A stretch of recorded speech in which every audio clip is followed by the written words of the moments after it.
In this video, we review Chameleon pens and how can you get an entire gradation of colors using one marker. You're watching Relax and Reset. We bring our 30 years of experience to teach you how to relax and color. Over here we have two different types of Chameleon pens. So right away you can see that they are somewhat larger than a typical Prismacolor or other types of markers. Now, starting off, I'll just analyze just one. So I'll just take a look at the green in this case. So this is what you're going to notice. One, it's already fairly large, so you got to account for that in your storage. And immediately you'll start to see that it comes in different parts. So what I'm going to do is I'm going to open up all the different elements that is within the marker itself. So these are the different elements. So starting off with the cap, what you'll notice it is a round barrel, and it has the color as well as the number listed at the top. So in this case, it's a GR3, grass green, and that is the cap. Now on the other end, there is also a cap that kind of works like this. Based on what you have, you're going to have something like this, or you might also have a different cap which says the number on top. I'll get back into this in a bit. This is the barrel itself. Over here it says Chameleon Tones, and the good thing is it has the color listed over here. Or rather the blend, so at least when you pick it up, you can see from the side what color it is. What you can notice right away is that, if I were to bring in a piece of paper, is that there is the brush nib over here, and there is a bullet nib. So with the brush and bullet nib, what you're going to realize right away is that the brush nib is somewhat smaller than other markers, yet it's more fine. The bullet nib is just about the same as the other markers, some other markers, so that's something nice.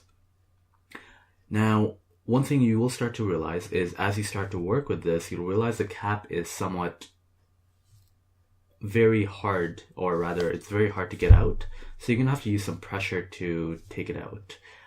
Compared to something like the Prismacolor or even the AD markers, it's much more easier to get out. It's a good and a bad thing. If your wrists hurt, then it's just something to be aware of. Now the good thing is you can buy these markers individually in individual sets, or you can buy it in packs. The packs range from 6 to all the way to 20 or even 22 colors. So this is obviously the Chameleon marker. Now what you're going to realize is that the reason why Chameleon markers are well known, or it's getting to be more popular, is largely because of this guy. This is the part where it has the blending power. So in this case it's called the blending chamber, and what you'll notice over here, which you can see right through there, is it's pretty much an alcohol blender. By the way, the entire marker is alcohol based, so pretty much what's in this chamber is a blending ink, like a colorless blender, and that is what gives it the properties for it to blend.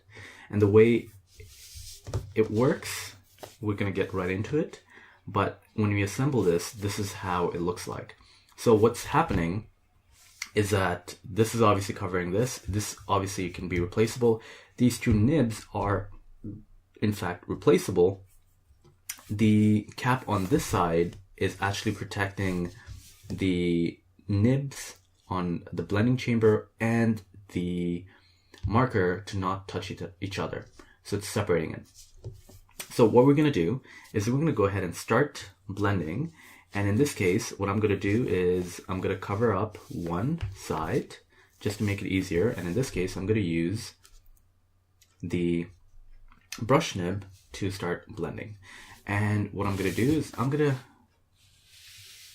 take just a piece of paper, and what we're going to do is you just take,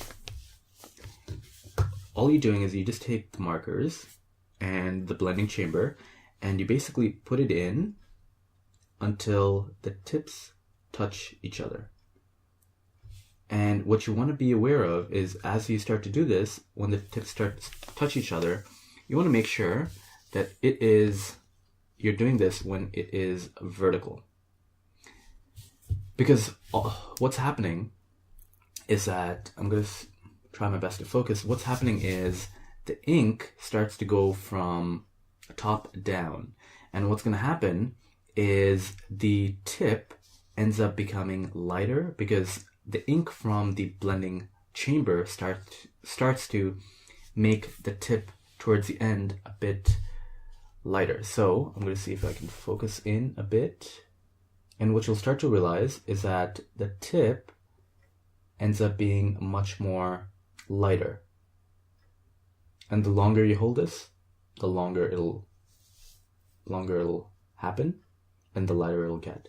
So it's been a couple seconds, and what you'll realize over here right away with this dark background is you can see that the tip is immediately lighter.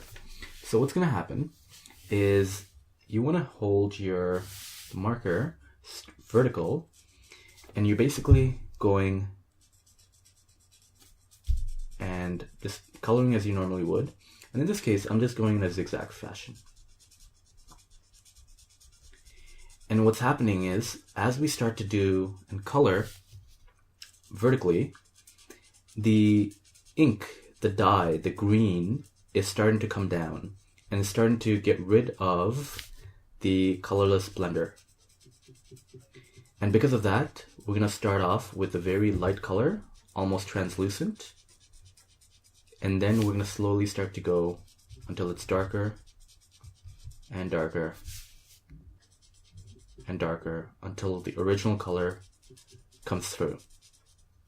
So in this case, we can't see much of the colorless blender, and that's what allows us to get the blending effect.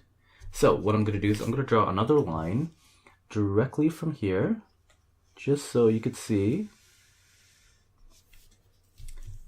the change in the level. So I'm going to go zoom in a bit closer, and over here you'll start to see. So you'll start to see how we go from almost a white color to a light green to the actual true green of the color itself. And that's what allows us to get, using the blending chamber, what allows us to get the entire gradation. So overall, I think the color itself with the markers is fantastic. It allows you to get a different effect. Of course, you can get your alcohol blender as you normally would. The colorless blender. These are alcohol-based markers. And the thing to note is that because you're going from light to dark, what you want to be aware of is making sure that you have enough space and you think about it in a different manner when you're coloring. So I'm going to repeat the same thing with the red marker. So in this case, it's RD4. And what we're going to do is start off just by creating, I'm just going to create a shape like this, and I'm going to start to blend it using the blending chamber. Now what happens is, because you're touching the tip, what you'll start to realize is that over time rather, the tip is going to start to get a bit softer because of you constantly exposing it and putting pressure on it. Now you don't want to apply too much pressure, just enough so it touches it. But even so, what you'll start to realize is that the tip will start to fade more quicker than other markers. So in this case, I'm going to let it start coloring right now. So in this case, if you start to test it, it's almost light pink relative to this. So what I'm going to do is start to, if I have the light source coming in from here, so I'm going to start to color it.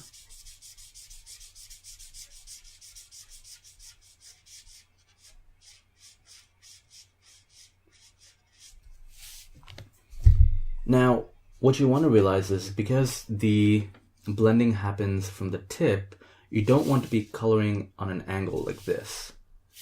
You don't want to be coloring like this because that's not going to give you the proper results. What you want to make sure is you blend from the top down.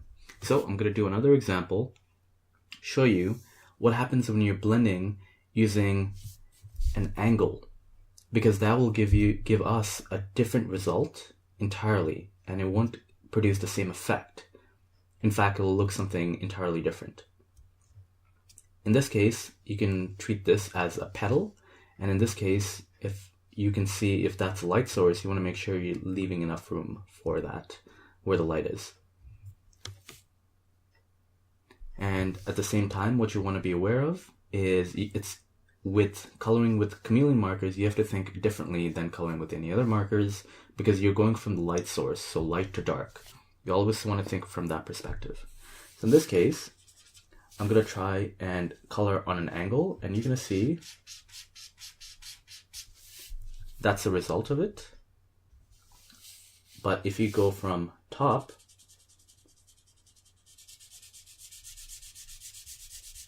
you're going to start to get the results that we want. And that's the key, and that's ideally what we're looking for to get the results of a blending effect. Now, because this is alcohol-based marker, you can always apply more layers on top to get a darker, deeper, and richer color. Again, just by using the flicking method, it helps you achieve a bit of the blending properties that we are hoping to get. So overall, these markers are somewhat expensive, so just something to be aware of. And you can have fun with it because it allows you to get different results. It is alcohol-based, so it does make it easy for coloring using different pages. But what you want to be aware of is because these are alcohol-based, you want to make sure you're using a cardstock piece of paper or something like a marker paper. If you're using just an 8.5 by 11 bond piece of paper, like a printing paper, it will bleed through, so that's something to be aware of. So leave a comment below and let us know what you've learned. The best discussion happens on our website at relaxandreset.com. So go there and leave a comment. If you've liked the video, subscribe and share with your friends. For even more resources, as well as free coloring pages every month, head on over to relaxandreset.com and sign up for our email updates. As always, hope you relax and reset today.